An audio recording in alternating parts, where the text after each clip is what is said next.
하나님 말씀 사도행전 18장 5절 한 절 말씀입니다. 말씀을 받기 위한 우리의 고백을 드립니다. 우리의 형편과 마음을 가장 잘 아시는 하나님, 이 시간 주의 말씀을 받겠습니다. 말씀하여 주옵소서. 주께서 말씀해 주신 삶의 방식은 늘 옳으니 내가 그 길을 깨우쳐 충만하게 살도록 도우소서. 아멘. 사도행전 18장 5절입니다. 하나님의 말씀입니다. 한 절이라서 우리 같이 한 목소리로 읽겠습니다. 실라와 디모데가 마게도냐로부터 내려오매 바울이 하나님의 말씀에 붙잡혀 유대인들에게 예수는 그리스도라 밝히 증언하니. 아멘. 고린도 지역에 바울이 전한 내용이 오늘 본문에 나옵니다. 이거 참 이 5절이 핵심이라고 할 수 있습니다. 고린도 교회.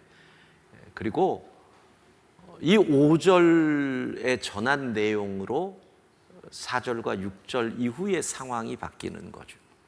그러니까 이 5절의 사건이 고린도 지역에서 아덴에서의 바울의 그 상태, 침체, 이것이 극복되는 십자가의 메시지가 바로 5절에 있는 거거든요. 그 내용이 이겁니다. 한마디로 예수는 그리스도라, 이겁니다. 이 내용이 증거된다는 게 그렇게 중요한 거죠. 자, 그리스도라는 말은 구약에 쓰인 히브리어로 하면 메시아가 되고 같은 뜻입니다. 헬라어로 신약에서는 그리스도가 됩니다. 뜻은 기름 부음을 받은 자. 그러니까 구약 시대에 성경에 의하면 기름 부음을 받는 세 직업이 있는데 임금, 선지자, 제사장.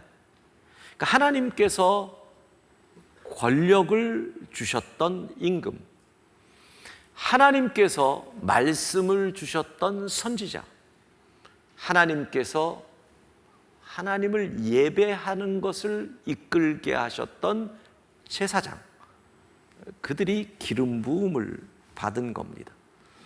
그러니까 유대인들이 메시아를 기다린다라고 할 때는 바로 하나님으로부터 권력을 받은 왕을 기다린다는 의미가 강한 거죠. 근데 지금 고린도라고 하는 로마의 땅에서 예수는 그리스도라고 할 때 이 메시지를 받는 사람들의 반응을 생각해 볼 필요가 있습니다. 유대인들은 기분 나쁜 거죠. 아니, 십자가에 죽은 예수가 왜 메시아야? 이렇게 반응이 나옵니다. 이방인들은 그리스도를 유대인들이 생각하는 메시아적 개념보다는 구원하실 분, 우리의 모든 문제에서 건져주실 분이라는 개념으로 그리스도를 받아들이는 거예요. 구원자. 그러니까 바울이 전한 내용은 예수는 그리스도라는 말은 예수는 구원자시다. 예수는 나의 구원자, 너의 구원자, 우리의 구원자, 온 인류의 구원자시다. 이게 증거가 되는 겁니다. 자, 구체적으로 예수님이 구원자십니다라는 고백 속에서 우리가 생각해야 될 게 뭡니까? 구체적으로 그분이 무엇을 하셨기에 나의 죄를 대신하여 십자가에서 죽으시고 3일 만에 부활하심으로 나를 구원하셨다. 이것이 예수님이 구원자라는 고백입니다. 그래서 그 예수님을 믿으면 나는 하나님의 자녀가 되고 구원받고 천국 백성이 된다. 할렐루야. 이것이 예수님이 구원자십니다라는 그 내용에 담겨 있는 겁니다. 그래서 주님은 이 땅에 계시면서 주님이 다시 오시는 그날까지 반드시 해야 할 일이 뭐냐? 성찬식입니다. 그게 주님의 명령입니다. 성찬식이 뭔데요? 주의 십자가가 어떤 것이다라는 것을 보여주는 겁니다.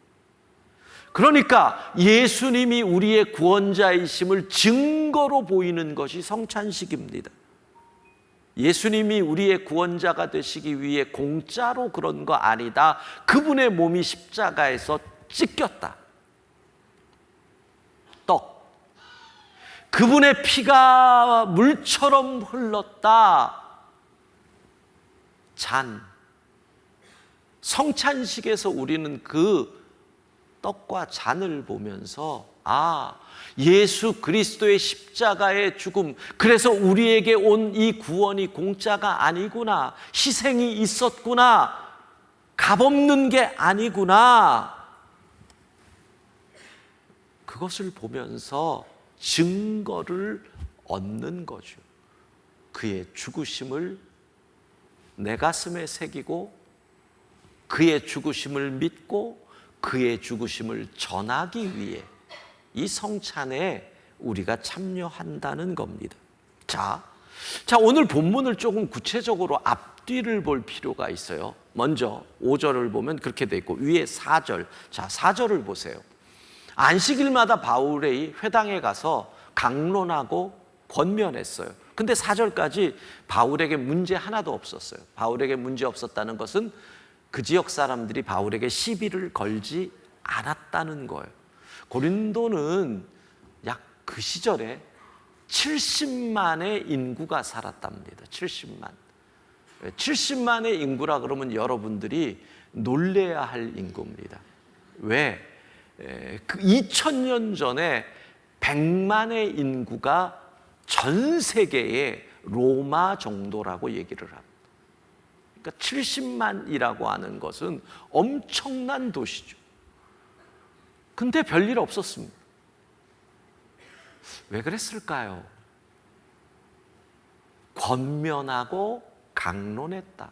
예수 그리스도를 은유적으로, 비유적으로, 교훈적으로, 예수의 십자가를 간접적으로 그렇게 전한 게 아닐까? 왜? 5절이 왜 키포인트예요? 말씀에 붙잡혀. 이 구절 참 중요하거든요. 다음 주에 말씀에 붙잡힌다는 것의 의미를 설교할 거고, 그러니까 성령의 역사로 예수는 그리스도라 이랬어요. 예수는 그리스도라. 요 다음 자를 보세요. 뭐라고 되어 있어요? 밝히. 그러니까 4절과 비교가 되는 거예요. 밝히, 노골적으로, 직접적으로 예수는 그리스도라. 그전에는 은유적으로, 비유적으로. 그러니까 그전에는 이런 거예요. 여러분, 회사에서 직장 동료들에게 이렇게 한번 해보세요. 내가 교회 다녔는데 진짜 예수님의 가르침은 놀라워. 들으면 배우는 게 많아. 그리고 내가 참 이 땅을 정직하고 깨끗하게 살아야겠다는 생각이 들어. 이런 식으로 얘기해 보세요. 믿지 않는 직장 동료나 친구들은 다 맞아, 나도 인정해. 그분 가르치면 좋지. 4절이에요. 그게 4절이에요. 근데 여기서 예수는 그리스도다. 노골적으로, 밝히. 예수님이 나의 구주셔. 그분이 나의 죄를 지고 십자가에 달려 죽으셨고 3일 만에 부활하셔서 내가 그분을 믿어. 나는 이제 하나님의 아들이야. 그랬더니 6절, 그들이 대적하여 비방하거늘. 5절의 고백이 밝히 있은 후에 핍박이 시작되었다. 그렇습니다. 세상이 그렇습니다. 우리가 예수님은 위대한 위인이야, 예수님의 가르침은 놀라워, 예수님의 가르침 때문에 나는 착하게 살 수 있어, 그러면 박수칩니다. 맞아, 누구나 착하게 윤리적으로, 도덕적으로 살아야지. 근데 거기서 한 걸음 더 나가야 되는데, 예수가 그리스도셔, 예수가 구원자셔, 예수 그리스도를 믿음으로 나는 구원받았어, 그분이 나의 죄를 대신하여 죽으시고 3일 만에 부활하시고 나는 그분을 믿음으로 하나님의 자녀가 되었고 나는 천국 백성이 돼. 그래 보세요. 핍박이 시작이 됩니다. 여러분, 내게 고난이 왔어요. 근데 이 고난이 나의 잘못으로 온 게 아니에요. 그럼 이 고난은 무엇을 증거하는 걸까요? 내가 옳다는 증거예요. 잘 들으세요. 내 잘못으로 인한 고난이 아니에요. 내가 도둑질하면 당연히 고난 받아야죠. 근데 내가 잘못한 게 하나도 없는데 고난이 왔어요. 그러면 이게 무슨 증거예요? 내가 옳았기 때문에 오는 고난이에요. 그러니까 나의 옳음, 바름의 증거라는 거죠. 예수는 그리스도라.